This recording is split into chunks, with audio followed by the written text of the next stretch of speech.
Good morning बेटा। कल हम लोगों ने चैप्टर 11 कॉनेक्स सेक्शन में टॉपिक पैराबोला कंप्लीट किया था। ठीक है, आज के वीडियो में हमें उससे आगे का टॉपिक यानी कि एलिप्स क्या करना है, एलिप्स के बारे में समझना है। ठीक है, अब यानी कि नेक्स्ट टॉपिक है हम लोगों का एलिप्स। ठीक है,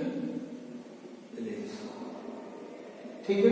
अब बात आती है एलिप्स क्या है। ठीक है, तो जैसे पैराबोला क्या था, पैराबोला क्या था आपका फिक्स पॉइंट से, किसी एक फिक्स पॉइंट से लेटस रेक्टम और उस फिक्स पॉइंट से जो आप सेट ऑफ पॉइंट थे वो सारे के सारे इक्वल डिस्टेंस में थे। उससे जो आपका शेप बन रहा था वो कैसा बन रहा था, पैराबोला। या सिंपली मीनिंग बोला जाए कि आपने गेंद जब आपने बॉल फेंकी एयर में तो उसके द्वारा जो कर्व बना या जो शेप बना वो कैसा था, पैराबोलिक था। ठीक है, अब यहां पे बात आती है एलिप्स की। क्या होता है आखिर एलिप्स? तो एलिप्स की यदि डेफिनेशन देखी जाए तो एलिप्स क्या होगा,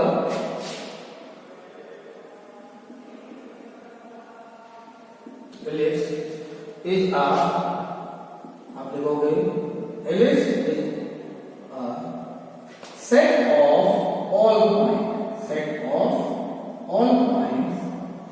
ठीक है, ellipse is a set of all point. ठीक है, which the sum of distance from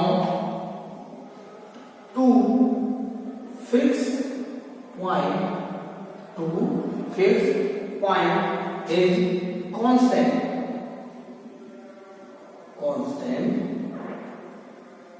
ठीक है, the ellipse is a set of all points. ठीक है, and the sum of distance from two fixed point is constant in a plane. ठीक है, क्या कहता है एलिप्स में, कह रहा है यानी कि ellipse is a set of all point in a plane. ठीक है, the sum of whose distance from two fix point is constant. ठीक है, इन अ प्लेन। ये आपकी एलिप्स की डेफिनेशन है, यानी कि कोई सेट ऑफ पॉइंट्स है। ठीक है, वो पॉइंट्स क्या है, किसी दो फिक्स पॉइंट से इक्वल डिस्टेंस है। सपोज दैट ये आपके बहुत सारे पॉइंट, ठीक है, ये बहुत सारे पॉइंट है। इन पॉइंट्स के लिए मैं क्या बोलता हूं, कोई टू फिक्स पॉइंट ले लिया, मैंने एक को ले लिया F1 और एक को ले लिया F2। ठीक है, कोई टू फिक्स पॉइंट ले लिए F1 एंड F2 और इन दोनों फिक्स पॉइंट से इन पॉइंट्स की डिस्टेंस, सपोज दैट ये पॉइंट मैंने लिया P1। ठीक है, और इस पॉइंट से इस दूसरे फिक्स पॉइंट की डिस्टेंस का जो सम है यानी कि F1P plus F2P is equal to the sum of other point से जो डिस्टेंस होगी। ठीक है, यानी कि दूसरा पॉइंट यदि मैं P2 ले लूं तो इक्वल होगा क्या, F1P2 F2। ठीक है, यानी कि मैं क्या कर रहा हूं, कोई टू फिक्स पॉइंट ले लिए, इन दोनों फिक्स पॉइंट से बहुत सारे पॉइंट हैं और उन पॉइंट की डिस्टेंस का सम जो है वो किसी दूसरे पॉइंट की डिस्टेंस के सम के इक्वल होगा। कहां से, इन दोनों फिक्स पॉइंट्स, यानी कि F1 से P1 जो डिस्टेंस है F1P1 plus F2P1 is equal to दो होगा F1P2 प्लस P2F2। ठीक है, तो ये हमारी एलिप्स की क्या हुई डेफिनेशन। यदि इसके अकॉर्डिंग हम क्या करें, यदि शेप बनाए तो शेप कुछ ऐसा बने।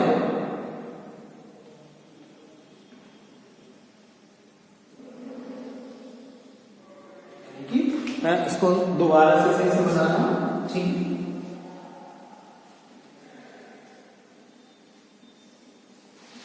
ठीक है, शेप जो बनेगा वो कुछ ऐसा बनेगा आपका, इस टाइप का। ठीक है, यहां पे मैं उन 2 फिक्स पॉइंट को ले लेता हूं, F1 एंड F2 को। ठीक है, और यहां पर बहुत सारे पॉइंट हैं, P1, P2, P3, ठीक है, P4, ये बहुत सारे पॉइंट हैं। तो इन सब की जो F1 और F2 से डिस्टेंस का सम होगा वो किसी दूसरे पॉइंट के डिस्टेंस के सम के इक्वल होगा। ठीक है, ऐसा कुछ। ठीक है,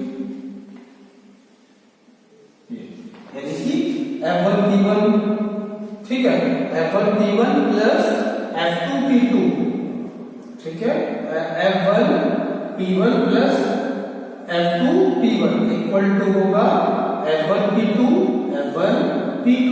plus F2 P2 equal to होगा F1 P3 plus P3 F2 equal होगा F1 P4 plus P4 F2। यानी कि ये सारे के सारे डिस्टेंस है क्या होंगी, डिस्टेंस इक्वल होगी। ठीक है, ये आपका एलिप्स की डेफिनेशन थी। ठीक है, अब बात आती है कुछ इसके बेसिक टर्म्स क्या क्या है, इसको क्या नाम दिया गया है। तो चलिए, यदि मैं इन फिक्स पॉइंट की बात करूं तो इन फिक्स पॉइंट को बोलते हैं फोकी ऑफ द एलिप्स। ठीक है, फोकी ऑफ एन एलिप्स। ठीक है, यानी कि वेयर जो F1, F2 है, इनको क्या मैंने बोला, फोकी। फोकी क्या है, फोकस का प्लूरल वर्ड है। क्या है, फोकस का प्लूरल वर्ड। जो आपने उसमें पैराबोला में फोकस लिया था, उस फोकस का प्लूरल वर्ड ही यहाँ पे फोकी है, जो कि यहाँ पे 2 फोकस है, इसलिए उनको फोकी बोला गया, फोकी ऑफ एन एलिप्स। ठीक है, तो आपको आ गया।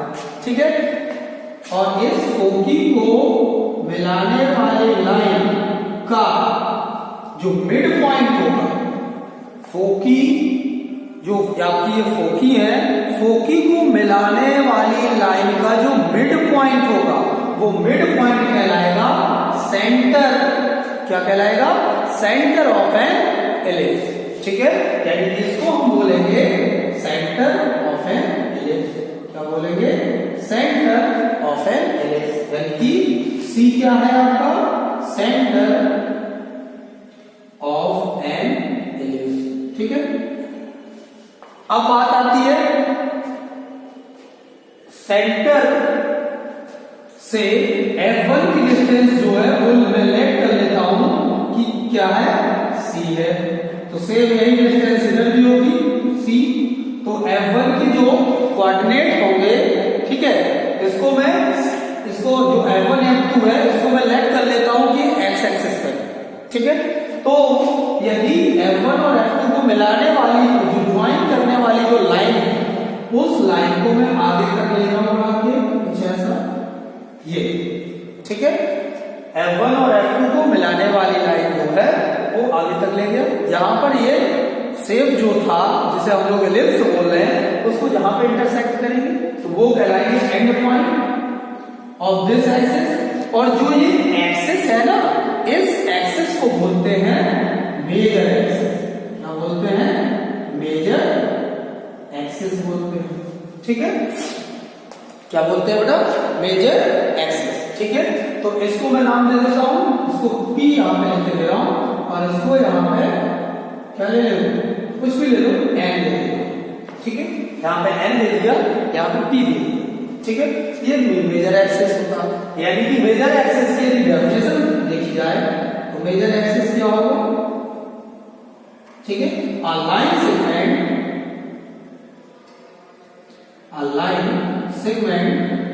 ठीक है, a line segment which passes through a foci of an element, which a line segment which passes through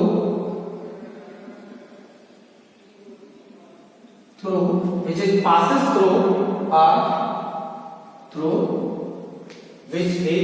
क्या हो जाएगा आपका, पासेस थ्रू, कहां से पास हो रहा, फोकी से, तो फोकी। तो आपका माइनर एक्सिस क्या है, माइनर एक्सिस है a line passing through a center of an ellipse, यानी कि that is line, ठीक है, that's a line, ठीक है, यानी कि a line segment which passes through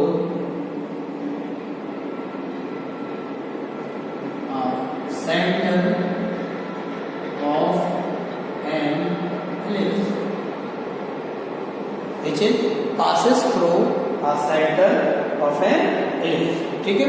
तो ये आपका मेजर एक्सिस हो गया, माइनर एक्सिस हो गया, ठीक है। अब मैं क्या करता हूँ, इसको थोड़ा सा और डिफाइन करता हूँ। तो आपका मेजर एक्सिस, माइनर एक्सिस, अब आता है नेक्स्ट है आपका वर्टेक्स। वर्टेक्स क्या है, तो वर्टेक्स आपका the end point of major axis, यानी कि मेजर एक्सिस इस वाले में क्या ये है end point of major axis, यानी कि ये जो है point N end point P is a vertex of, ठीक है, एन एलिप्स हो जाएगा, यानी कि ये वर्टेक्स होगा और इसको क्या बोलेंगे माइनर एक्सिस, ठीक है। तो ये आपका माइनर एक्सिस आ गया, ठीक है। अब मैं क्या करता हूं, मैं इसको थोड़ा सा अलग बना लेता हूं इस तरीके से।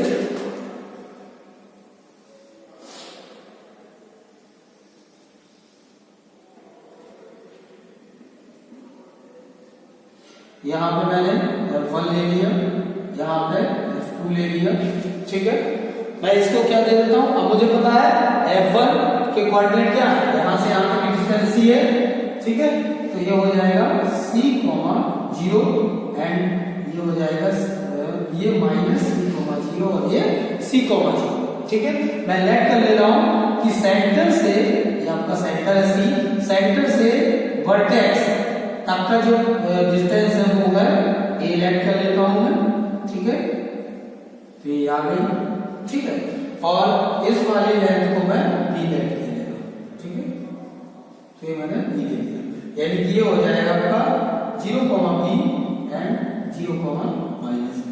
ये हो जाएगा आपका वर्टेक्स 0 एंड माइनस ये माइनस a, 0 एंड ये हो जाएगा, ठीक है। ये वर्टेक्स है। अब मुझे चाहिए लेंथ ऑफ मेजर एक्सिस, तो लेंथ ऑफ मेजर एक्सिस क्या हो जाएगा, लेंथ ऑफ मेजर एक्सिस क्या हो जाएगा, लेंथ ऑफ मेजर एक्सिस क्या है आपका 2a है, क्यों, क्योंकि देखो यहां से यहां तक की डिस्टेंस a है, ये वाली डिस्टेंस कितनी है a, और ये वाली भी डिस्टेंस a है, तो लेंथ n से p तक की जो डिस्टेंस है np, वही क्या है लेंथ ऑफ मेजर एक्सिस, यानी कि उसकी वैल्यू कितनी है 2 है। Same length of minor axis, length of minor axis, इसकी डिस्टेंस क्या है आपका 2b हो जाएगी, ठीक है। Length of major axis and length of minor axis, ठीक है। एंड डिस्टेंस बिटवीन फोकी कितनी है 2c है, ठीक है। डिस्टेंस बिटवीन फोकी का मतलब यहां से यहां तक की डिस्टेंस c एंड यहां से यहां तक की डिस्टेंस भी c प्लस c 2c आ जाएगा, ठीक है। तो अब हम लोगों का नेक्स्ट टॉपिक है कि relation between the semi major axis, semi minor axis and distance from the centre of the foci, ठीक है। यानी कि सेमी मेजर एक्सिस का मतलब a से, सेमी माइनर एक्सिस का मतलब b and distance from the centre of the foci यानी कि c, यानी कि हमें रिलेशन जो फाइंड करना है वो है a, b एंड c, ठीक है। abc में अब हम लोगों का नेक्स्ट है abc में रिलेशन फाइंड करना, ठीक है। चलिए रिलेशन फाइंड कर लेते हैं, ठीक है।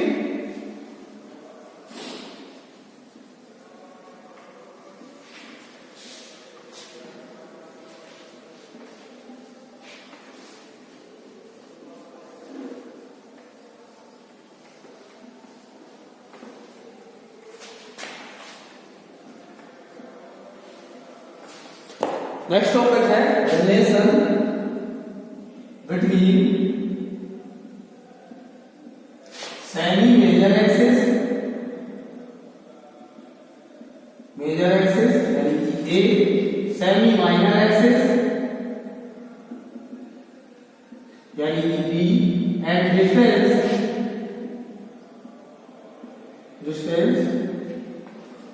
of the foci from center of an ellipse। ठीक है, यानी कि हमें एबीसी में रिलेशन चाहिए। चलिए मैं एक आप एलिप्स ले लेता हूं, यहां पर ये आपका सेंटर है, ठीक है, ये फोकस है F1 फोकी एंड F2, ठीक है। यहां पर मैंने कोई पॉइंट लिया Q, इसको F1 और F2 को ज्वाइन किया Q से, और यहाँ पर कोई तीसरा पॉइंट लिया T। यहाँ से यहाँ तक की डिस्टेंस है C, तो ये भी डिस्टेंस C ले ली, एंड वर्टेक्स तक की डिस्टेंस है सेंटर से A, तो यहाँ पर भी A ले ली, ठीक है। और ये CQ की वैल्यू B ले ली मैंने, ठीक है, तो ये भी B हो जाएगी, ठीक। तो Q पे जो कोऑर्डिनेट होंगे ये हो जाएगा क्या 0, B, एंड F1 के कोऑर्डिनेट -C,0, F2 के C,0, ठीक है। और P के कोऑर्डिनेट क्या हो जाएंगे A,0। अब मुझे फाइंड क्या करना है, मुझे फाइंड करना है F1Q प्लस F2Q। तो मैंने फाइंड किया, ये चाहिए डिस्टेंस F1Q प्लस F2Q, ठीक है। क्योंकि एलिप्स की यही एक क्या होती है, बेसिक डेफिनेशन होती है कि किसी पॉइंट से फोकी की डिस्टेंस का सम किसी अदर पॉइंट से फोकी की डिस्टेंस के सम के इक्वल होगा। तो यहाँ पर मैंने दो पॉइंट ले लिए, Q एंड एक P। तो Q पॉइंट लिया तो F1Q प्लस F2Q जो डिस्टेंस होगी वो किससे इक्वल होगी F1P प्लस F2P के, F1P प्लस F2P के। क्यों होगी, क्योंकि एलिप्स की यही है बेसिक डेफिनेशन की कंडीशन ही यही है कि कोई भी दो पॉइंट लगे उन दोनों पॉइंट से जो फोकियों की डिस्टेंस का सम होगा वो दोनों ही पॉइंट से इक्वल होगा, ठीक है। तो मैंने यहाँ पर वही कंडीशन यूज की। तो F1Q की वैल्यू कितनी हो जाएगी, डिस्टेंस फॉर्मूले से निकालोगे तो क्या आ जाएगा square root of V square plus C square, and F2Q की square root of V square plus C square equal to F1 की F1 से P तक की जो डिस्टेंस है वो है F1 से सेंटर तक की C एंड सेंटर से P तक की A। तो आपको पता है F1P की डिस्टेंस क्या है C plus A, and F2P की डिस्टेंस, तो यहां से यहां तक की मतलब A में से C को माइनस कर दो, तो A माइनस C यहां पर रख देता हूं मैं, C plus A minus C, C से C कैंसिल, और यहां पर दोनों सेम टर्म्स है तो दोनों ऐड हो जाएंगे, यानी कि 2 × √V square plus C square equal to हो जाएगा 2A। से 2 कैंसिल, बोथ साइड स्क्वायर करोगे तो आपके पास आ जाएगा A square equal to B square plus C square. और यही आपका रिलेशन हो जाएगा major axis A, minor axis B and the distance from the centre of the foci C, ठीक है। ABC में आपका ये रिलेशन है, ठीक है। तो चलिए ये तो हो गया। अब इसमें कुछ स्पेशल केस है, ठीक है, इसमें कुछ स्पेशल केस ये है, स्पेशल केस है यदि आपका क्या हो जाए, यदि आपका C इक्वल टू 0 हो जाए, C इक्वल टू 0, यानी कि जो फोकी F1 F2 है वो दोनों की दोनों क्या हो जाए मर्ज हो जाए, तो आपका C इक्वल टू 0 होने पर क्या आ जाएगा A square equal to B square, और A स्क्वायर B स्क्वायर का मतलब A इक्वल टू B, यानी कि माइनर एक्सेस और मेजर एक्सेस दोनों सेम।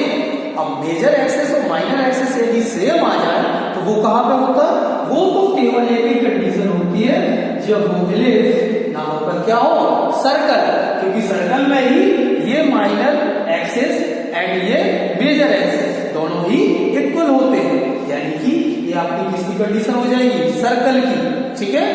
फिर सेकंड स्पेशल केस है यदि आपका C इक्वल टू A हो जाए, और C इक्वल टू A हो जाएगा तो B की वैल्यू 0, यानी कि B की वैल्यू 0, अरे B की वैल्यू 0 हो गई, इसका मतलब माइनर एक्सेस तो फिनिश, माइनर एक्सेस फिनिश मतलब आपकी क्या होगी लाइन, फिर तो इक्वेशन ऑफ अ लाइन आ जाएगी, यानी कि फिर एक इसमें कन्वर्ट हो जाएगा लाइन में, ठीक है। तो इस स्पेशल केस में आपका क्या है, यदि सी की वैल्यू 0 हो जाए तो वो फिर सर्कल बन जाएगा, क्योंकि माइनर एक्सिस और मेजर एक्सिस सेम हो जाएगा और वो होती है सर्कल की कंडीशन। और यदि c इक्वल टू ए कर दूं, c इक्वल टू ए का मतलब ये जो फोकी है इनको मैं माइनर और मेजर वर्टेक्स में शिफ्ट कर दूं, तो फिर ये क्या हो जाएगा, b की वैल्यू तो 0 हो जाएगी, मतलब इक्वेशन किसकी हो जाएगी, लाइन की इक्वेशन, ठीक है। यानी कि यहाँ पे आ जाएगा f1 f2, ठीक है, जिसकी वैल्यू होगी a, 0 एंड माइनस a, 0, और यही होगी c, 0 माइनस c, 0, ठीक है। तो ये हम लोगों ने आज के टॉपिक में इतना सारी चीजें क्लियर की। अब हम लोगों का नेक्स्ट टॉपिक कल रहेगा eccentricity of an ellipse and standard equation of an ellipse, ठीक है, लेटस रेक्टम, ठीक है। ये 3 टॉपिक हम कल के वीडियो में क्लियर करेंगे, ठीक है। तो आज तक की वीडियो में इतना काफी है, ठीक है। अब बेटा आप लोग इनको दोबारा से अच्छे से पढ़िएगा, ठीक है, और उसके बाद इसके क्वेश्चन जो सॉल्व हो सके लगाइए। बाकी कल हम नेक्स्ट टॉपिक भी पढ़ेंगे जो मैंने अभी आपको बताया, eccentricity and standard equation of an ellipse and latus length of latus rectum, ठीक है। इसके बाद देन हम लोग एक्सरसाइज सॉल्व करेंगे, उसके कुछ क्वेश्चन सॉल्व करेंगे, ठीक है। ओके, थैंक यू बेटा।